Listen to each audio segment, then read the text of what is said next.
La matinale RCF, le grand invité. 8h10, c'est l'heure de notre grand invité. Bonjour Olivier Babot. Bonjour, merci de votre invitation. Vous êtes président du think tank l'Institut Sapiens. Vous êtes également professeur en sciences de gestion à l'Université de Bordeaux, essayiste. En 1900, l'espérance de vie en France était de 48 ans. Un siècle plus tard, ces chiffres ont presque doublé. Mais qu'a-t-on fait de ce temps gagné ? Pour vous, Olivier Babot, ce temps, on le passe à se divertir et à se divertir plutôt mal. C'est ce que vous soutenez dans votre dernier livre, La tyrannie du divertissement chez Buchet-Châtel. Notre époque est malade du temps libre et nous ne le savons pas. Ainsi commence votre livre. On a l'impression que vous regrettez qu'on n'ait jamais eu autant de temps libre. C'est plutôt une bonne chose, non ? Alors non, je ne regrette pas. D'ailleurs, quand j'avais fait un petit peu le pitch de mon livre en septembre, j'avais eu des menaces de mort parce que les gens pensaient que je leur expliquais qu'il fallait travailler plus, qu'on travaillait plus assez. Parce que vous auriez pu dire que non seulement on vit de plus en plus longtemps, mais on travaille moins longtemps qu'avant. Au 19e siècle, on travaillait 4000 heures par an. Aujourd'hui, c'est environ 1600. Dans une vie qui, pendant ce temps-là, a explosé en longueur. Et puis, heureusement, grâce à la baisse de la mortalité infantile, donc a augmenté l'espérance à la naissance. Aujourd'hui, on a beaucoup plus de temps qu'avant. Je ne le regrette pas du tout. Au contraire, je m'en félicite. Mais ce que je dis, le point sur lequel j'appuie, c'est attention, ce temps libre est un défi redoutable, un défi qu'on n'a pas vu parce qu'on ne problématise pas ce temps libre, on n'a pas pensé la façon dont on l'occupe, mais en réalité c'est un défi considérable. Il faut encore plus d'efforts pour réussir ses loisirs qu'il n'en faut sans doute pour réussir son travail. Dans une société qui a parfois perdu son sens, parfois perdu le sens de Dieu, est-ce qu'on ne se divertit pas aussi pour oublier que l'existence a plus vraiment de sens, on a du mal à en trouver le sens ? Absolument, il est évident que le loisir en tant que divertissement, la forme du divertissement répond au vide téléologique, c'est-à-dire à l'absence de but. Sans doute qu'au XVIIIe siècle, le but dans la vie était très simple pour la plupart des gens, aller auprès de Dieu, paradisie. Je veux dire, voilà, c'était le paradisie étymologiquement. Voilà, c'est aller auprès de Dieu, aller vers Dieu. C'est bien ça l'idée. Et en fait, c'était ce vers quoi on tendait. Donc l'existence était une sorte d'épreuve nécessairement et normalement assez dure dans un monde qui était dur. À partir des 30 Glorieuses, on a voulu travailler. On s'est dit que le sens de la vie, c'était avoir, pour dire, du confort ici et maintenant, ce qui a été plutôt vrai, c'est-à-dire qu'on a eu une progression objective de son confort, peut-être une forme de sécularisation aussi de l'existence, donc on a vu le sens dans l'existence par elle-même, mais aujourd'hui, dans ce que j'appellerais une société post-consumériste, en fait, on se rend compte que la consommation ne suffit pas à donner un sens, et elle se tourne évidemment dans ce que déjà Blaise Pascal critiquait comme étant le divertissement autrefois. Le divertissement, pour Pascal, c'est se détourner de la religion, c'est se détourner de Dieu, mais nous on pourrait dire de façon peut-être plus actuelle pour parler à tous les Français d'aujourd'hui, le divertissement c'est ce qui se perd, c'est là où vous vous perdez vous-même, là où vous vous oubliez, c'est le loisir passif, c'est le loisir typiquement, vous allez défiler des écrans pendant 3 heures et puis à la fin vous n'aurez rien appris, rien fait d'autre, votre cerveau aura été en mode stop, vous connaissez pas mieux qu'avant et donc vous avez perdu du temps et ça sans doute c'est une réponse désespérée, une quête désespérée de sens que vous ne trouverez jamais parce que ça ne vous nourrira jamais. Il y a un dirigeant de télévision qui avait dit qu'il vendait des minutes de temps disponibles aux publicitaires. Ouais. Est-ce que c'est ça désormais, on débranche nos cerveaux ? Vous avez raison, d'autant plus que l'un des points qui accélère en fait la captation de notre attention au profit de notre loisir, au profit du divertissement, c'est le fait qu'il y a des modèles économiques derrière, celui des plateformes par exemple, dont le modèle est de vendre effectivement du temps de cerveau disponible, c'est-à-dire votre attention, et puis aussi de capter vos données. Pour avoir vos données, il faut que vous soyez le plus longtemps possible sur la plateforme. Il ne faut jamais oublier que la plupart du temps, de ces entreprises, nous ne sommes pas les clients, nous sommes la matière première. Et donc ça a sans doute accéléré, c'est pas le seul déterminant, mais ça a accéléré le fait qu'aujourd'hui, il est possible que beaucoup de gens, enfin en tout cas je pense, et j'essaye d'argumenter l'idée que beaucoup de gens, peut-être sans doute, moi, votre serviteur, est une vie un petit peu déséquilibrée en faveur du divertissement, oubliant les deux autres sortes de loisirs fondamentales, qui sont le loisir pour les autres, c'est-à-dire le loisir collectif, le loisir familial, amical, vous êtes avec des gens, et puis le loisir pour vous, le loisir pour soi, celui où ce temps arbitrable, vous allez l'utiliser pour vous améliorer, pour être actif, pour essayer d'approfondir, peut-être de méditer sur vous-même, et là c'est le loisir de la quête du sens, évidemment. Notamment pour la culture, comment se fait-il que ce divertissement incroyable, ce temps qu'on a désormais devant nous, on ne l'utilise pas pour se cultiver ? Parce qu'en réalité, le loisir divertissement, c'est le loisir le plus facile. C'est celui du plaisir qui est immédiatement là, du bonheur immédiat, en tout cas l'illusion du bonheur immédiat. Il y a une quête de l'immédiateté. D'ailleurs, c'est très important chez nous d'aujourd'hui, de plus en plus, de pouvoir avoir accès à tous les contenus, à tous les moments, n'importe quel moment, de façon immédiate. On a oublié peut-être la longueur de la quête, la difficulté de mettre le plaisir à distance. Or, le secret du plaisir le plus enrichissant, c'est la plupart du temps, et de la culture, la capacité à le mettre à distance. Regardez la meilleure comparaison, c'est vous travaillez un instrument de musique, vous allez souffrir pendant un moment, peut-être que d'ailleurs vos proches aussi vont souffrir en vous écoutant, et puis au bout de quelques années, vous allez avoir accès à une sorte de qualité de plaisir extraordinaire. Mais vous voyez, c'est très dur dans notre monde extrêmement égalitariste de hiérarchiser les occupations, d'être capable de dire telle occupation a plus de valeur, elle est beaucoup plus enrichissante que telle autre. Alors évidemment, on pourrait accuser les écrans face au livre, mais c'est pas aussi facile parce que dans les écrans, il y a aussi des choses fabuleuses. On peut aussi apprendre, on peut aussi s'enrichir, on peut être actif, mais malheureusement, on peut aussi être terriblement passif, et c'est souvent d'ailleurs probablement ce qui domine.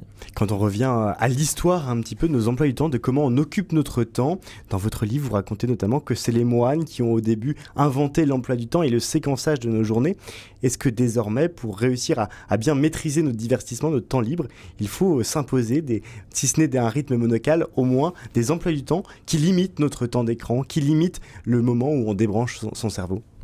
Oui, alors en effet, c'est les moines avec 8 prières, un prime, etc. Enfin, voilà, matine, tout ce qu'on connaît, qui ont inventé ça parce qu'il était très important de pouvoir effectivement faire un petit peu de tout dans la journée, parce qu'il fallait nécessairement travailler, il fallait évidemment orarer, dormir, évidemment, et donc c'est très important de saucissonner, si vous voulez, et donc on a inventé l'emploi du temps à ce moment-là, alors qu'avant, peut-être dans les civilisations d'ailleurs pré-néolithiques, paléolithiques, finalement il n'y avait pas vraiment d'emploi du temps, tu vivais avec le jour, la nuit, il n'y avait pas ce genre de nécessité. Sans doute aujourd'hui il faut qu'on fasse ça, et en même temps je trouve qu'il est important d'avoir une forme de lâcher prise. Je crois que le lâcher prise, c'est-à-dire la capacité par exemple à ne rien faire, à faire silence. Il y a un grand pianiste qui s'appelle Andras Schiff qui dit que le plus dur pour un musicien aujourd'hui, c'est de commencer par faire silence, parce qu'on est dans un monde où, si on réfléchit bien, on est toujours environné de bruit, et puis on a toujours la capacité à avoir quelque chose qui vient faire du bruit, qui vient vous gêner, et en fait ça vous empêche de vous rentrer en vous-même, tout simplement. Alors les moines évidemment n'ont pas ce problème-là, parce qu'ils ont organisé le silence, parce qu'ils ont bien compris que c'était important pour rentrer en soi-même, et puis peut-être pour rentrer en communication évidemment avec la transcendance, mais c'est quelque chose qu'on a beaucoup de mal à faire. Finalement, le vrai loisir, il commence sans doute par cette capacité de lâcher prise, de faire d'arrêter les notifications, d'arrêter justement la marche du temps. Alors peut-être qu'il faut mettre quelque chose sur votre téléphone pour vous dire là il faut quand même aller chercher les enfants à l'école, mais cette capacité à essayer de retrouver le temps pour vous, c'est parfois aussi se mettre en dehors du temps minuté qui est aussi celui qui vous enferme. Notre temps, même s'il est moins qu'avant dédié à notre travail, il est tout de même dédié à notre travail. On en parlait il y a quelques minutes justement sur le travail. Lors du débat sur la réforme des retraites, on a vu une grosse évolution sur le sens qu'on donne à son travail. Il y a même des entreprises aujourd'hui qui disent on va passer à la semaine à 4 jours. Le problème, c'est le temps libre ou c'est le travail ? Mais en fait, je pense que quand on sépare activité rémunérée, activité pas rémunérée, on se trompe. D'ailleurs, c'était l'origine du livre, parce que moi, en tant que professeur, je ferai jusqu'à ma mort, comme mon père l'a fait, le métier que j'adore faire. L'histoire de votre papa, qui était totalement dédié à son travail, pour qui c'était bien davantage que... C'était un économiste, et donc il est mort. Vous savez, il y a un grand organisme qui s'appelait Louis Vierne, l'organisme de Notre-Dame, il est mort. C'est formidable, enfin c'est formidable, c'est toujours triste, mais c'est formidable aussi, je trouve. C'est quelque part très beau. Louis Vierne, en plaquant le dernier accord de son concert où il jouait son propre morceau à Notre-Dame. C'est tellement beau, parce que c'est des métiers quand vous êtes... juste après. Voilà, et il est mort, attaque cardiaque, il est mort à sa console, mais quand vous faites ce genre de métier, en fait, votre vie, c'est une profession. C'est pas un métier, c'est une profession, comme dit Baldassare Castiglione dans le livre du courtisan. Donc vous adorez ce que vous faites. C'était le cas de mon père qui est quasiment mort en écrivant son dernier article, et voilà, il adorait ce qu'il faisait, il était universitaire aussi. Et ben voilà, moi c'est mon ambition de la même façon, c'est avoir quelque chose qui est aussi un travail. Donc, j'en reviens, à votre question. Oui. Finalement, ce qui est intéressant, c'est pas travail rémunéré, travail non rémunéré. Ce qui est intéressant, c'est travail qui libère, travail qui aliène, travail qui émancipe et travail qui vous éloigne de vous-même, travail qui vous enrichit, activité qui vous enrichit, activité qui vous éloigne de vous-même. Et ben, il y a du loisir qui vous éloigne de vous-même. Il y a du loisir aliénant. Et ben, ça, c'est quelque chose qu'on a complètement oublié aujourd'hui.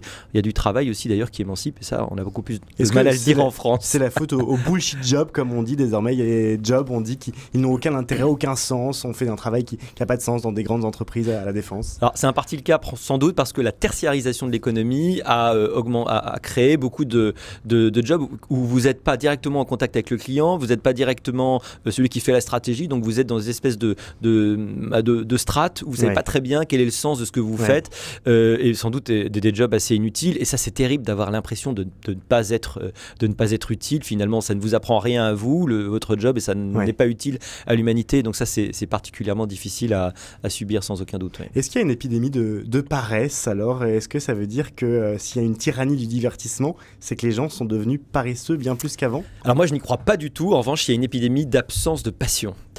Quand on est passionné par les gens son ne sont plus passionnés. job, oui, moi je connais tous ceux que je connais qui aiment leur travail, en fait, qui aiment leur occupation d'ailleurs, parce que vous pouvez faire du travail dans les associations et être passionné par ce genre de choses. Dès que vous êtes passionné et que vous êtes allumé par quelque chose qui vous attire, vous êtes mu, c'est le mot, la motivation. Vous êtes mu, la motivation, c'est ce qui vous fait bouger. Et donc il n'y a aucun problème une fois que vous avez quelque chose. Le drame de notre époque, c'est sans doute que c'est un drame sans passion. Et l'une de mes grandes attaques contre le divertissement, c'est justement que c'est une activité non passionnée. Voilà, elle est dépassionnée, elle est énervée au sens 18e siècle, c'est-à-dire qu'en fait, elle a plus de nerfs, quoi. C'est quelque chose qu'on fait par Comment mollesse. on retrouve la passion alors? C'est très dur. Moi, je trouve que dès l'éducation, c'est ça en fait, ce qu'il faut passer. Moi, je dis que l'école, elle devrait passer cette libido sciendi, cette volonté, cette curiosité de savoir, cette volonté d'apprendre, et qui fait que, vous savez, comme disait Montaigne, l'éducation, c'est pas remplir un vase, c'est allumer un feu. C'est ça que doit faire l'éducation. Et moi, avec mes enfants, c'est mon ambition, c'est qu'ils trouvent ce qui les meut, J'avais un prof à la Sorbonne qui disait, tiens, il faut que vous trouviez votre genre de beauté. Il disait, il faut que vous ayez une démarche professionnalisante dans vos études, etc. Donc, vous trouvez qu'est-ce qui vous plaît dans la vie. Et en fait, peut-être qu'on ne demande pas assez aux gens. On vit l'école comme étant uniquement l'espèce d'anticipation d'une vie professionnelle, et l'ensemble finalement est présenté plutôt comme un pinceau, plutôt que comme quelque chose qui devrait vous allumer. Mais non, il faut dire, la vie professionnelle, ça va être formidable parce que vous allez choisir ce que vous faites, et l'école, c'est une joie extraordinaire parce que vous avez la chance de faire quelque chose que seules les élites pouvaient faire autrefois. Est-ce que c'est un choix de dire désormais j'aurai une passion? Est-ce qu'il y a quelque chose de l'ordre de la volonté personnelle, ou est-ce que c'est seulement au gré des rencontres, au gré des potentialités qu'on trouve sa passion? Vous savez, c'est le mot de la sérendipité. Vous savez, c'est la découverte Alors, au il faut hasard. expliquer un tout petit peu. La sérendipité, donc c'est un mot qui existe en français, serendipity en anglais. En fait, c'est la découverte au hasard. Mais c'est la découverte que vous faites parce que vous avez les yeux ouverts. C'est-à-dire que vous avez suffisamment eu les yeux ouverts, vous avez suffisamment été ouvert pour voir les choses qui peuvent vous intéresser, peut-être changer vos vies et vous passionner. Alors, on n'a pas forcément quelque chose qui va prendre l'intégralité de sa vie. Mais peut-être que justement, quand je dis qu'il faut du loisir pour soi et moins de divertissement, je souligne le fait qu'on a tous des choses qui nous intéressent un petit peu plus. Ça peut, je sais pas, ça peut être collectionner les timbres, ça peut être le sport, ça peut être évidemment des formes artistiques. C'est extrêmement varié en fait. Les activités où vous êtes intéressé, vous allez aller au plus profondément. Regardez, mes enfants, j'essaie de leur transmettre des choses, de la culture classique, et peut-être que ça arrivera un jour, mais pour l'instant, ils sont très jeunes, ils ont 9 ans, mes deux jumeaux garçons.